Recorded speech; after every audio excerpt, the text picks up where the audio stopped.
If you're a small business owner looking to grow or expand your business, check out OnDeck Business Loans. OnDeck offers business loans online from $5,000 to $500,000, and their simple application process only takes 10 minutes.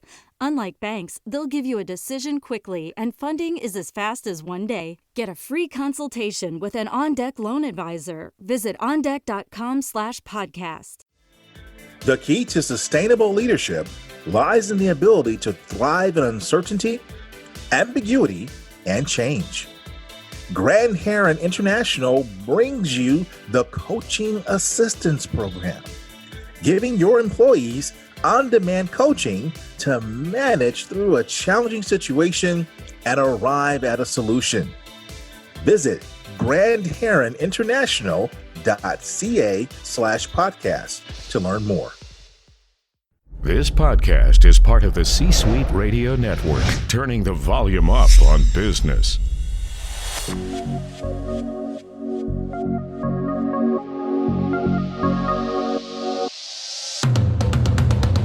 Welcome to the Keep Leading Podcast, a podcast dedicated to promoting leadership development and sharing leadership insights. Here's your host, the Leadership Accelerator, Eddie Turner. Hello, everyone. Welcome to the Keep Leading Podcast, the podcast dedicated to leadership development and insights. I'm your host, Eddie Turner, the Leadership Accelerator.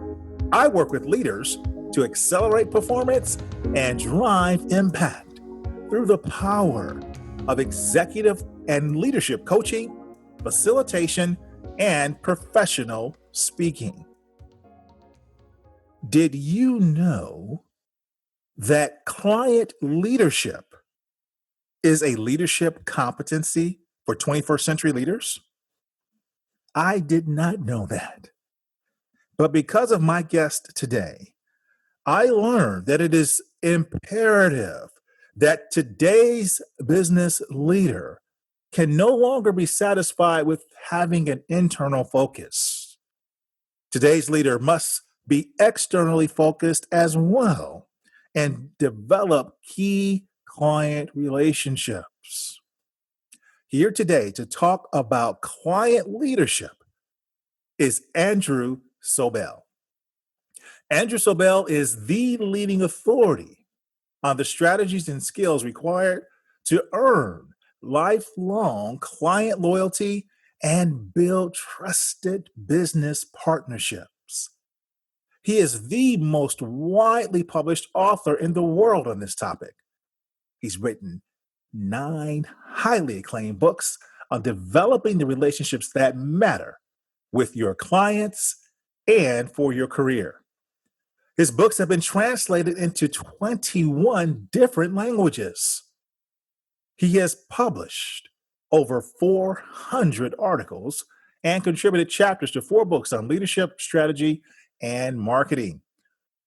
You'll find his work in USA Today, the New York Times, Business Week, Harvard Business Review, Forbes, and others. And he's also appeared on numerous television programs. I am super excited to have with me today Andrew Sobel. Andrew, welcome to the Keep Leading Podcast. Thank you so much, Eddie. I'm really delighted to be here and to have this conversation. Well, Andrew, I always say I'm excited to have my guests because I always am, because each person is so unique. But I'm going to say something to my Keep Leading audience that I don't even think you know. And that is that I have very few people I consider a business hero. But you're one of them. And you're one of them ever since I met you with Bob Dean back at Heidrick & Struggles. And you just released the book All for One, if I'm not mistaken, at that time. Yes, that's right. Yeah, 2009. Yes. And so we brought you in to work with our executive leadership around the globe. And I was extremely impressed. And read that book. And later on, you released Building C-Suite Relationships. And my favorite book is Power Questions that you released. But you also had a podcast at that time. And I still have that podcast on my iPhone to this day. And my favorite episode was the episode that you produced about Leonardo da Vinci. Yes. If I'm pronouncing it correctly, because you told us how it should be pronounced on the show. That's right. Yeah, a lot of people call him Da Vinci, but actually he's referred to as Leonardo if you only use one word, because Da Vinci just means from the city of Vinci. Yes, yes. And something else that you said about him and how he was the world's first management consultant. Can you just share that with my listeners? Oh, sure. So Leonardo had apprenticed at a young age with a famous Florentine artist. And I think he, at that point, was around 21, 22 years old and was frankly looking for work. But most of the big commissions with the Medici rulers of Florence had already been given out to other famous artists. And he wrote a letter to, I believe it was Sforza, the Duke of Milan, and said, I can help you design very advanced weapons of war. And he wrote this long letter telling him all about the things he could literally invent for him that would give him a competitive advantage. And he was hired by Sforza, and he went up and spent a couple of years in Milan, and he was basically his consultant.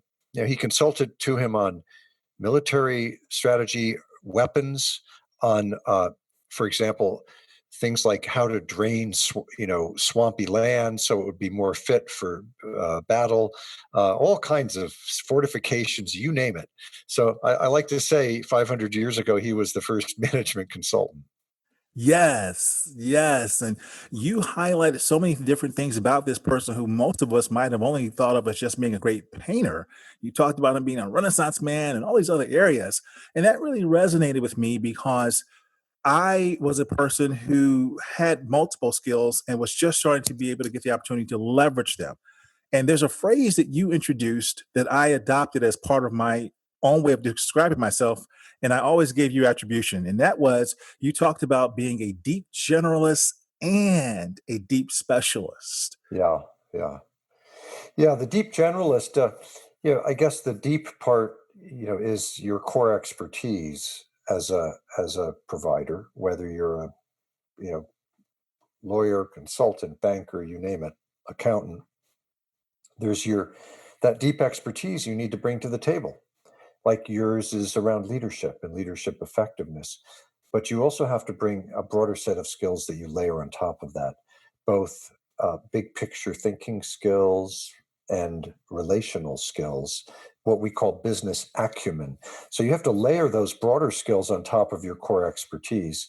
And if you can do that, it's a very powerful combination, because then you're not only able to advise a client about your specific expertise, but you are able to contextualize your solutions within their entire business and their business goals.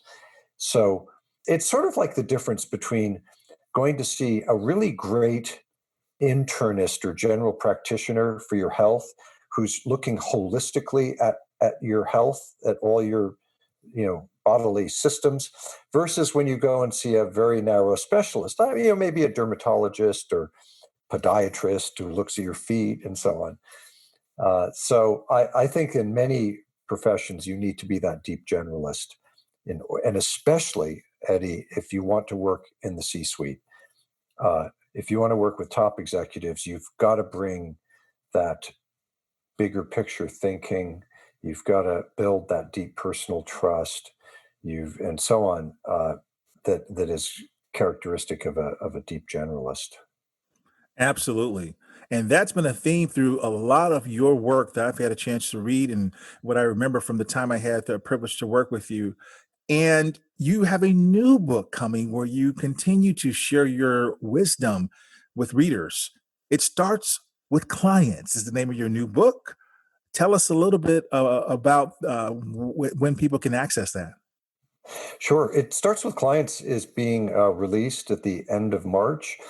It's around March 31st, April 1st, in that period. It's going to be available. It comes out from Wiley, John Wiley and Sons, my publisher. And it starts with clients, really is a guidebook to growing your client base. It is built around what I call a 100-day challenge. So let's call it 15 weeks. It's built around a 100-day challenge, and it looks at 14 major challenges that all of us face in growing a client base. I don't care if you're a banker, if you're in sales for a company, if you're in client service, if you're a consultant, whatever. We all have to overcome these challenges in order to build clients for life. And that's what the book is structured around. And it really incorporates everything I've learned in 25 years of research, interviews with, at this point, about 8,000 top executives and successful rainmakers. It really packages all of that into these, around these 14 key challenges. And I'm really excited about the book. And I am excited as well. Thank you for sending me an advanced copy to review before our session today. One of the things that you introduced or that you talk about and that you taught me that I didn't know is this concept about client leadership, that it is a leadership competency. Can you share with my listeners your thinking around that? Sure, Eddie. So what opened my eyes to this was years ago, I began working with a big Fortune 500 company in the New York area, big technology company. And they were always very client and customer focused. They invested heavily in client service. They had an organization structure that was really focused on the client marketplace and so on. And they were very, very successful because of this. They called it their client first strategy. Anyway, at a certain point, I was doing some executive development with them, and they shared with me their leadership competency framework, which they had spent a lot of time thinking about. And one of the 5 competencies was called client leadership. And so this just, I guess, confirmed what I had always just felt intuitively, that client leadership, the ability to lead in the client marketplace, is a fundamental leadership competency. I'm sure you're better at this than me, Eddie, but I think somewhat simply about leadership as being, in a company, there's internal leadership, there's managing teams and managing internally, there's self-leadership, which is, self-regulation and sharpening your own saw, but that's and then there's client leadership, the external marketplace. Now, you have to think of this more broadly than just purely clients who pay you money for a service. So I'll give you an example. It's easy to see if you're the head of sales or marketing, or if you're a business unit head, you have to go out and meet with clients and customers, right? Mm-hmm. So you need to be good at that. But it's also true if let's just say you're the head of IT, you're the chief information officer, you are also going to be meeting occasionally with major clients. In fact, you might be part of a kind of executive visit program where you are given a portfolio of flagship clients, and it's your responsibility to go meet with them a couple times a year. So that you might get involved that way. There's another way you might get involved, and that is managing your key stakeholders. So to use my CIO analogy, the CIO might need to be managing major partnerships, alliances, let's just say with Amazon or Microsoft or Google, right? Mm-hmm. Or Oracle. And those are critical relationships. And honestly, the same techniques you use in building client relationships, you need to use with those types of external stakeholders, right? You need to go out and build rapport with them. You need to understand what their agenda, what they're trying to get out of it. You need to then help them with their agenda. So it's a win-win relationship. Eventually, you want to build a personal relationship with them, because that creates many benefits. I don't mean you need to become best friends, but that creates many benefits that just having that arm's length transactional relationship has. So you can see that the same process you need to apply towards.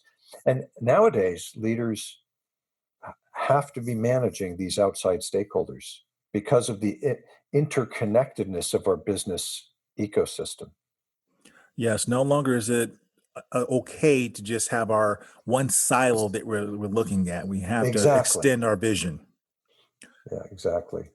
And something about your answer I really love, Andrew, is your depth of experience is very clear. We didn't say this, but listeners should know that you are a past CEO.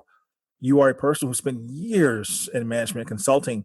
And when a reader reads your work, you don't just tell theories that you've researched as an author. You are a best-selling author who sold hundreds of thousands of books, but you always tell a story about your theories that come directly from your client work.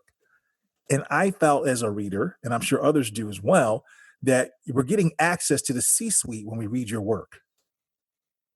Well, first of all, Eddie, thank you for saying that. And I'm really delighted you noticed that, especially in It Starts with Clients. I really try to use my 35 plus years of experience to enrich the book with a lot of important stories and anecdotes.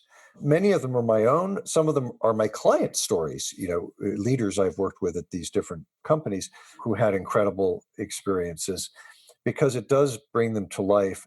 So stories, I think, are critical because we tend to remember them. Our brains are wired for them.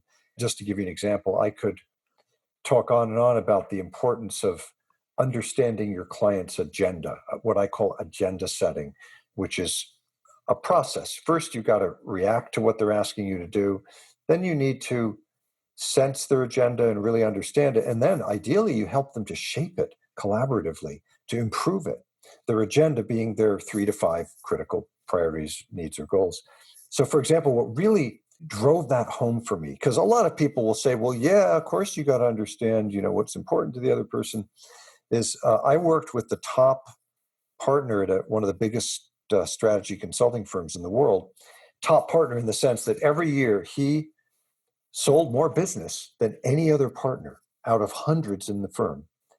And every year, consistently, year after year. And I had lunch with him once and I said, Bill, I'm curious, what's your secret? You're the top performing partner in this entire global firm. And he looked at me and he said, and he pulled a little sheet of paper out of his pocket. And he said, Andrew, do you see this piece of paper? And it was all crumbled up and scribbled on and annotated. He said, on this piece of paper, I've written down the names of each of my clients, the individual executives, not the companies, the individual executives. And next to their name, I've written their 2 or 3 most critical goals for this year. My job is to make them successful and help them accomplish those goals. I like that. And he didn't define himself as, oh, I'm a strategy consultant, I'm an engineering operations consultant, I'm an innovation consultant. He defined himself as being in the business of helping his clients achieve their most critical goals. Obviously, in his bailiwick, within his expertise. I can't help my clients, with a risk management program in finance, because that's not really my expertise. But you see what I'm saying? That was his focus. Right. No, I And- love that. And to me, it's very powerful to think of yourself that way. Whether you're a coach, for example, a leadership coach, my job is to help my clients achieve their most critical business goals and actually personal goals. Yes. It's not just their business goals, it's their personal goals. It's their career aspirations. Perhaps they have a learning agenda and you can help facilitate that. Perhaps they want to expand their network. Maybe they're going through a family crisis and they just, and just even knowing that helps you be more empathetic. Do you see what I'm saying? And to Absolutely. help them out. So you need to know both the professional and the personal agenda. And when you do know that to a very deep extent, that becomes powerful, because then when you know more about your client than any other competitor, when you understand their issues more than anyone else who works with them, that massively differentiates you. Indeed. And in that answer, you reveal the other thing I love about your work, Andrew.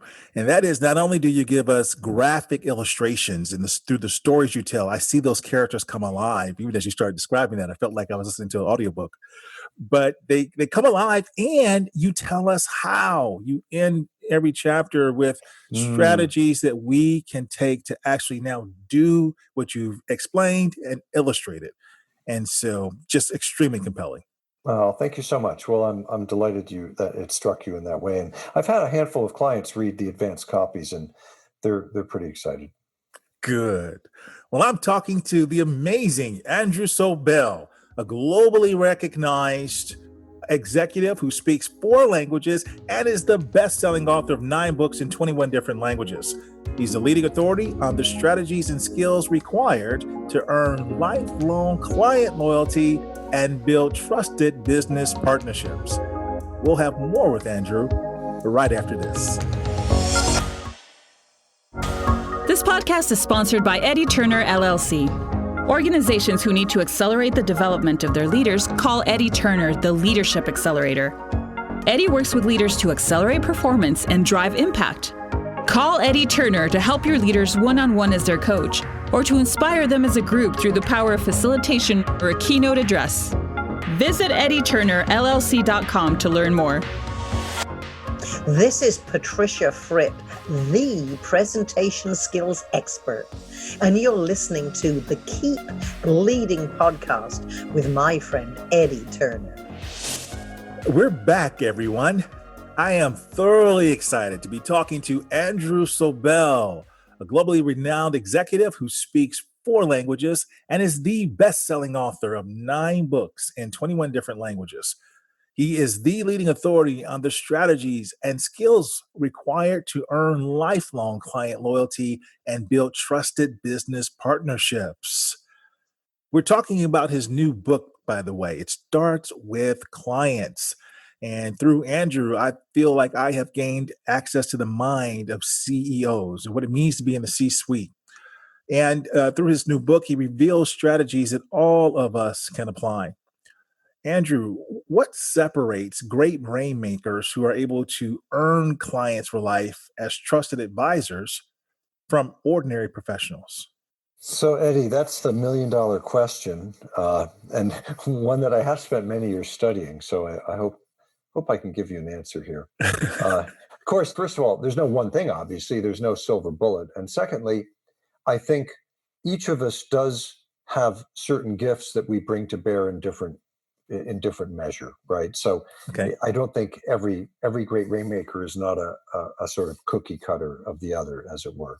But I think there are a few things. One of them I mentioned earlier in the show, which is they think of themselves not as a purveyor of a product or solution, not as in business to sell a particular product or solution, but they see themselves as that their role is to really help improve the client's business and organization, to help that client meet their goals. And they may do it through a particular product they sell or a particular service, but they have that bigger picture conception of their role. I'm using the word a bit loosely, but it's almost a more transcendent conception of their role with clients, if you see what I mean, as opposed to I'm a great salesman for X product. I think there's a second interesting quality about these individuals, and it is that they are at the crossroads of the market. The best ones are. And here's what I mean.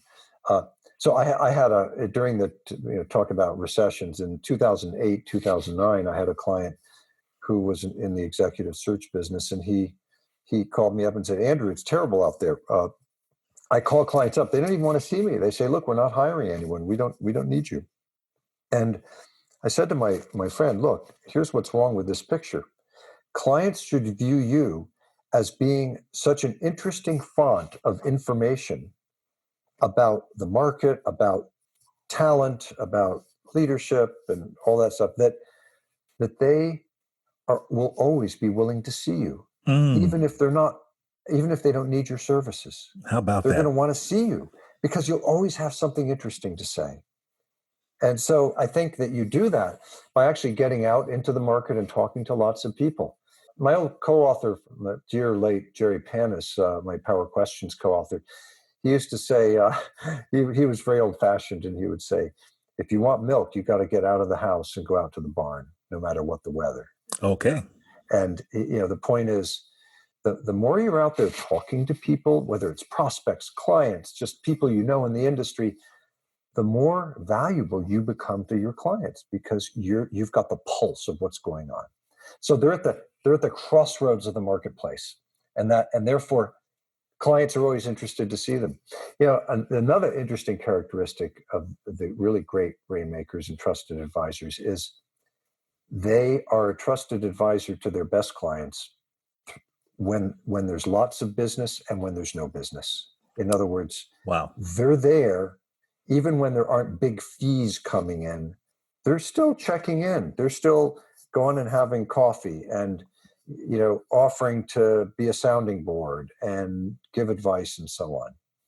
And so I think that's, again, a different way of thinking about it, because a lot of people, Eddie, they get busy, they're delivering on contracts they've sold, and they kind of forget about all those past clients instead of maintaining this attitude of, no, it's almost like I'm your trusted advisor forever. Now, obviously, there's limits to that. I'm not saying you're just constantly doing free work for people, but it's an attitude. And all you need to do is stay in touch occasionally and be helpful. And it does give people the feeling that, hey, Eddie's there for me. Even if I don't have a formal coaching assignment with Eddie, it's okay if I call him up once in a while, right?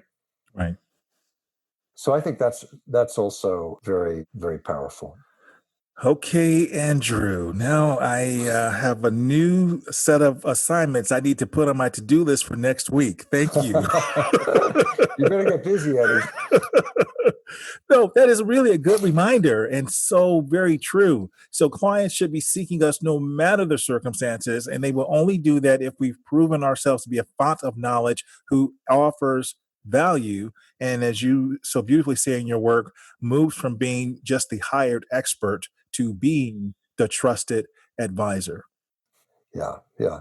And as you said, Eddie, in terms of my new book, there is a lot of detail in it on the how-to, because too many business books are full of platitudes. You need to listen well. You need to ask good questions. You need to be a trusted advisor to your clients. But honestly, often people don't really, I hate to say this, they may not have the experience to be able to spell it out for you. Here's exactly what you need to do. And that's something I hope I've done for my readers in this new book. Indeed, you have. In fact, at one while, your book, Power Questions, was like a Bible to me. I carried it around. I would go through it really quickly before client engagement. And when I read your new book, I realized I hadn't read the Power Questions book in a while. And I went back and kind of perused it last night. But when I picked up the new book, the first chapter I went to was the chapter about the Power Questions that you used to see what you had put in. Yeah, and there's a few new ideas in there. I hope you saw that. Yes, and that's what I was going to say. So when you said that, I loved how you explained, instead of asking this question, and you'd explain why, because it's trite, because it's overused, and this is what everybody says, you would say, hey, ask this. And so it really helps those of us who want to move from just being transactional to building these relationships by applying what you've written there. Yeah, can I bust a cliche for you? People always say, there's no bad questions, Eddie. Actually, sorry, there are bad questions. And so, well, that's one myth I hope I bust in the book, which is there are bad questions. There are all kinds of bad questions that people ask, and they make you look less smart, not smarter.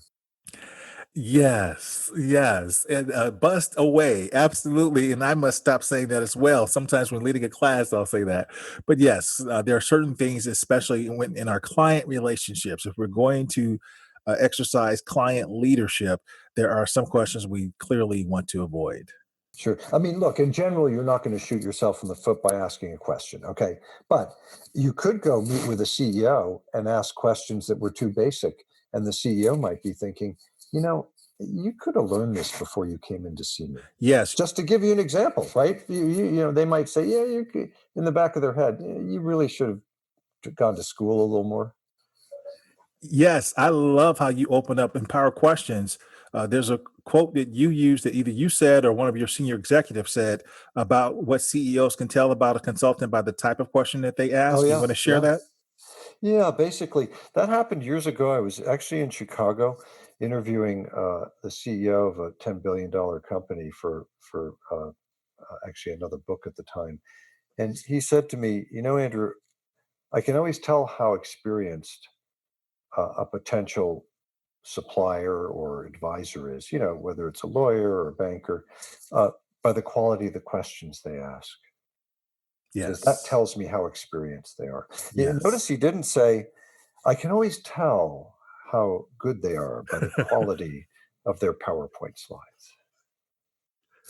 I Yeah, he start didn't. laughing because yes, that's what you said there. Yeah, Yes, yes, yes. yeah. But That stood anyway. out to me. That's definitely one of the highlights you'll find in my copy of your book. That Thank you. section, because yes, absolutely, that speaks volumes. Well, a lot of credit goes to Jerry Panis. My co-author. Jerry was the leading fundraising consultant in the world, a very brilliant man. And I'll tell you a little secret that nobody knows. Okay. I originally, when I started conceiving of this book, the title was Powerful Questions. And we actually sold it to the publisher with that title. And one day Jerry called me up and said, Andrew, I wonder if Power Questions isn't a better title. Okay. And I immediately went, holy cow, how come I didn't think of that? Of course it's a better title. So I credit Jerry with, honestly, it's like 100 times better.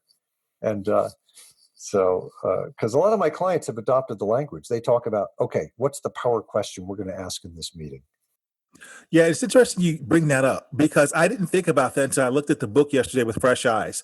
When I read the book before, I was not a coach. I hadn't gone through coach training. But I've since have, and I'm certified, and I've done like 2 different organizations training.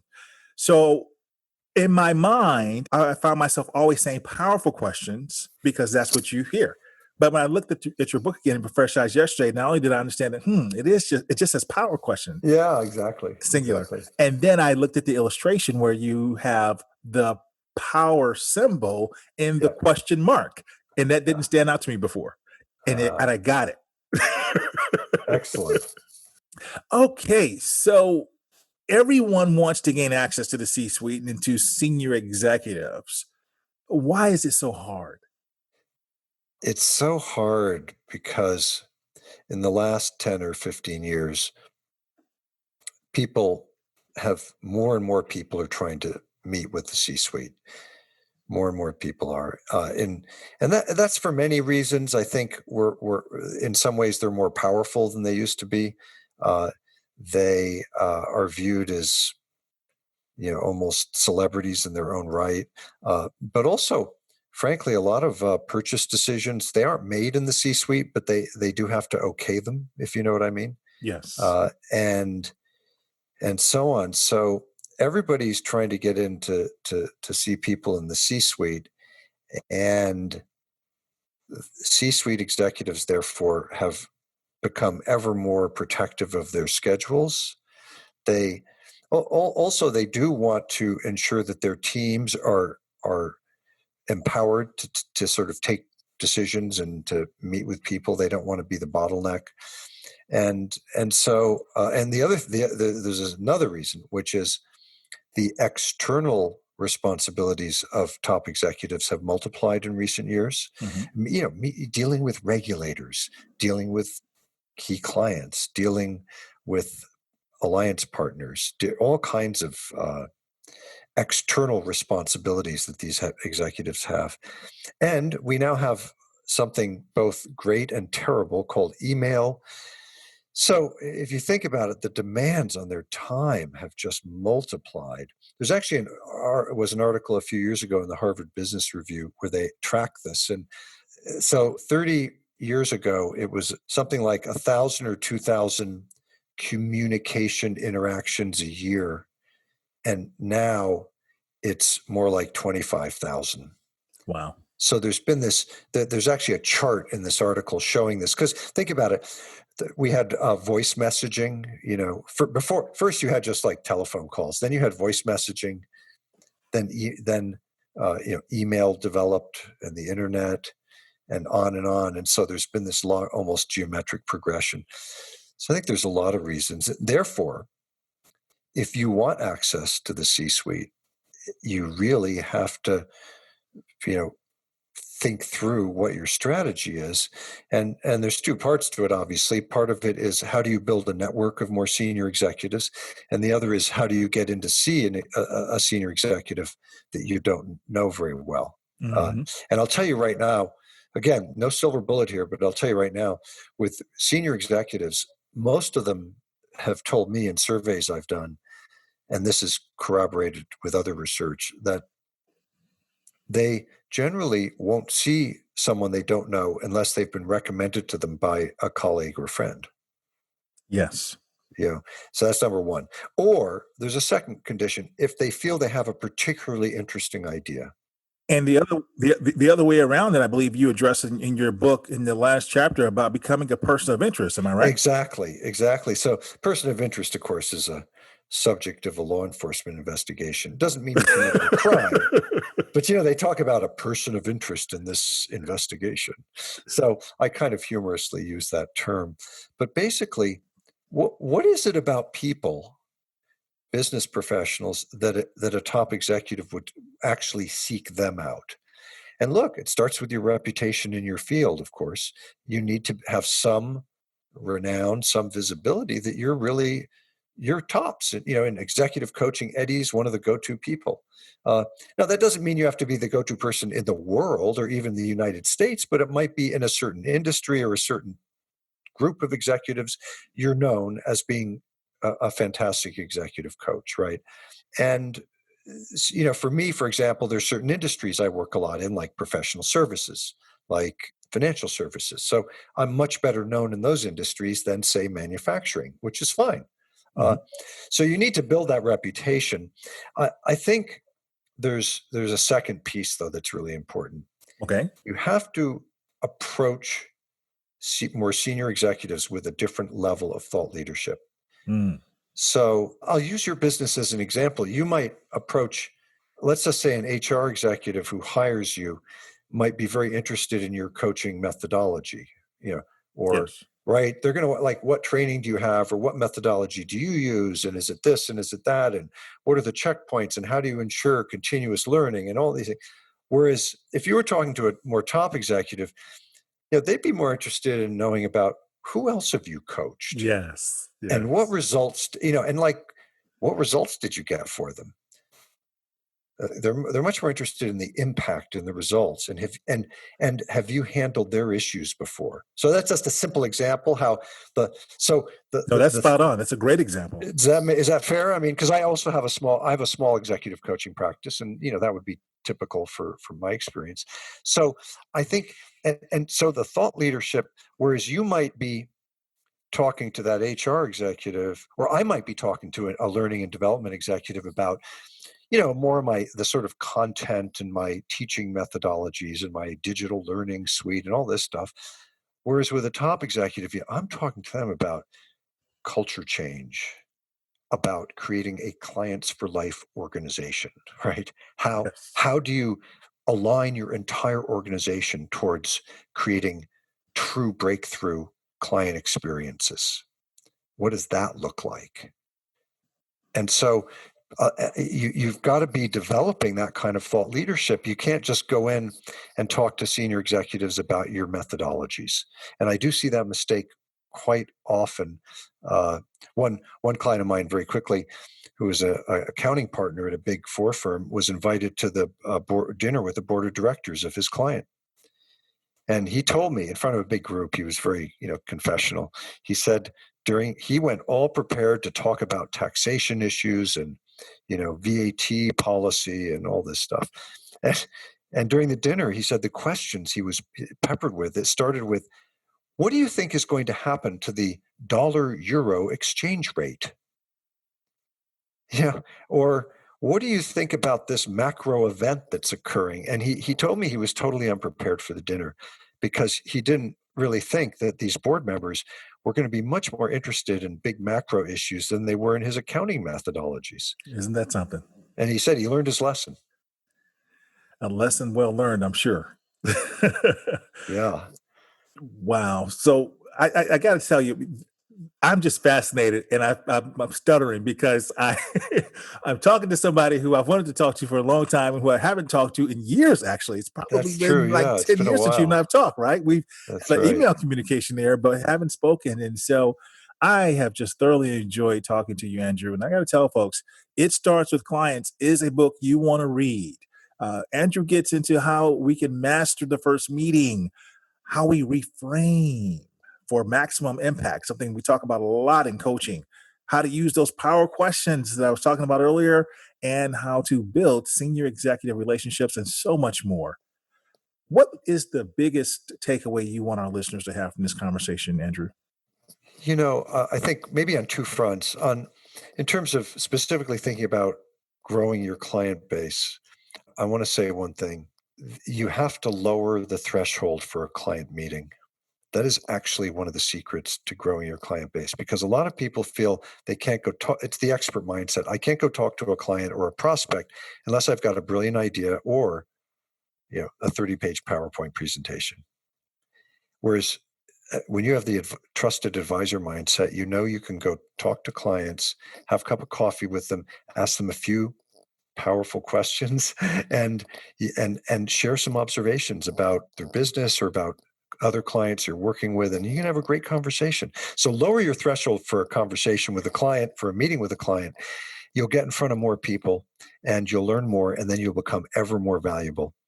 I think on the client side, that would be, and on the leadership side, of course, as we've discussed, I think you have to think about yourself, about the importance of your client leadership.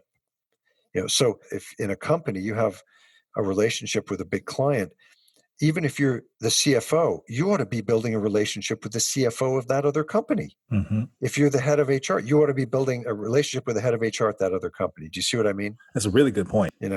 I like that. Thank you for sharing that. And that's a different way of thinking about it too.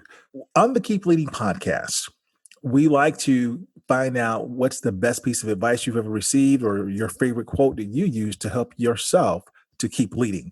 Can you share what that is for you with our listeners? Sure. This is one piece of advice I got, which I'll be honest, was hard for me to take at the time, because it kind of goes against the the selfish human heart, right? And that advice was, Andrew, the great boss, the great manager, the great leader is the one who, when things go well, when there's a big success, gives all the credit to their team, his or her team. And when they don't go well, they take the blame. And it's a very simple statement, but I think it's very powerful. And I jokingly said it goes against the selfish human heart, but it is true. Yes. We when things go great, we want to give credit to the team, but we also want to make sure everybody knows that we were masterminding it, as the person in charge. And I think those are I think maybe it's Daniel Goleman who refers to this. It's part of level 5 leadership. It's that humility that people have, like the founder of Walmart and so on. But I always like that quote, and I've tried to remember it. Thank you, Andrew. Where can my listeners learn more about you? Two resources. One is just my website, andrewsobel.com. And there's secondly, my Learning Academy. I've got several great online programs on building relationships externally and internally, and that's simply learning.andrewsobel.com. So andrewsobel.com and learning.andrewsobel.com. Lots of free resources on both those sites. Wonderful. Well, we will be sure to place that into the show notes so that people can go to those sites and get access to your resources, many of which you give away at no cost. And yes. Folks can do a lot of learning just by spending a little time on your site. Wonderful. Eddie, you've been a fantastic host, really. This has been a delightful interview. You've made me think, and I really appreciate being a guest on your program. Thank you. It's been just an honor for me. Thank you, Andrew. You're welcome. And thank you for listening. That concludes this episode, everyone.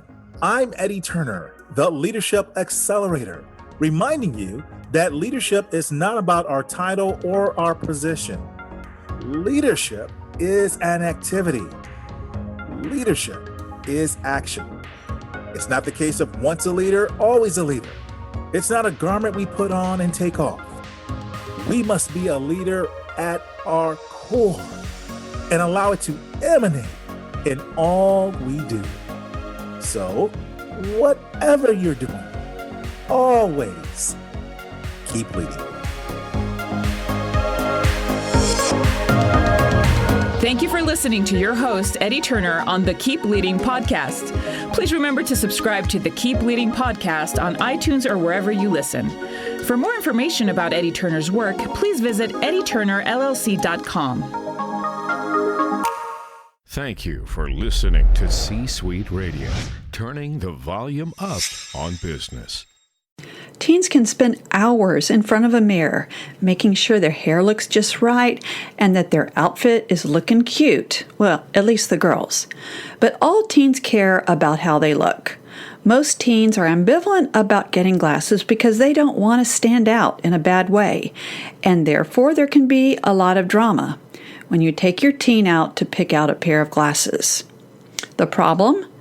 Teenagers who need glasses feel rushed to make a decision about a fashion accessory they'll wear every day and feeling embarrassed that they need to try them on in front of you and a bunch of strangers.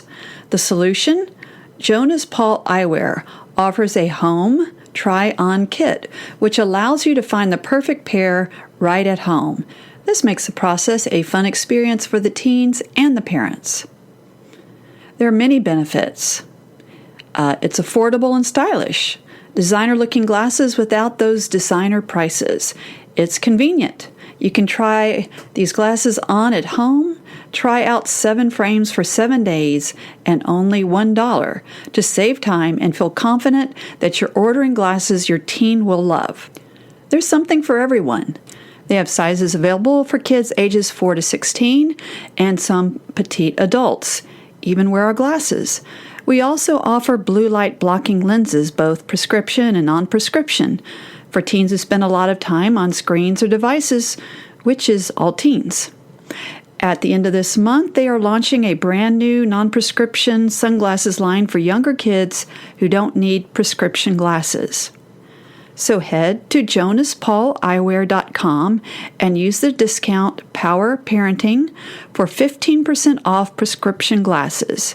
Again, that is jonaspauleyewear.com and use the discount Power Parenting for 15% off. Discount does not apply to the new non-prescription sunglass line.